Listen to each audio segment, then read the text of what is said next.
Good morning, praise the Lord. நல்லா இருக்கீங்களா? ஒரு முக்கியமான ஒரு காரியத்தை குறித்து உங்களோட கூட நான் இன்றைக்கி ஷேர் பண்ணணும்னு நான் விரும்புகிறேன். சமீபத்தில் நான் அநேகரை சந்தித்த போது எல்லாருடைய வாழ்க்கையில் நான் அதிகமாக கண்டுபிடிச்ச ஒரு காரியம் கவலை.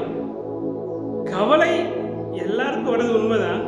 அது மிருகங்களுக்கு கூட சில டைம் கவலை வரும்னு சொல்லி ஆய்வுகள் எல்லாம் சொல்கிறாங்க.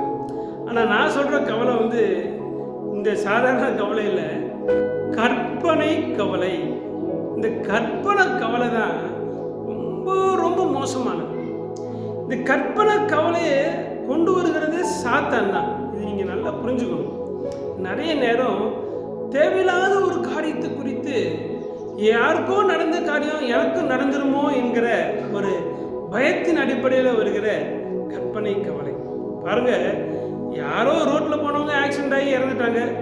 இது ஆக்சிடென்ட் ஆகி சாகிறது இன்னைக்கு இயல்பாக மாறிடுச்சு. ஒரு நாளைக்கு எத்தனையோ பேர் ஆக்சிடென்ட்டில் சாகுறாங்க. ஐயோ, நானும் ஆக்சிடென்ட்டில் செத்துருவேணும் அப்படிங்கிற ஒரு பயத்தில் வெளியே போகாமல் இருக்கிறது.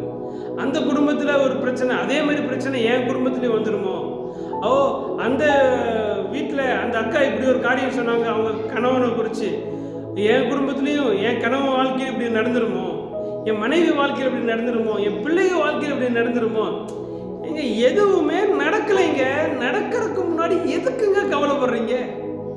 அதனால் இன்னைக்கு ஒரு காரியத்தை நீங்கள் செய்கிறீங்க. என்னென்ன, உங்கள் வீட்டுக்குள்ளே இருக்கிற பெரிய பாறங்கள் மாதிரி இருக்கிற இந்த கற்பனை கவலையை கஷ்டப்பட்டு உருட்டி வெளியே தள்ளிடுங்க.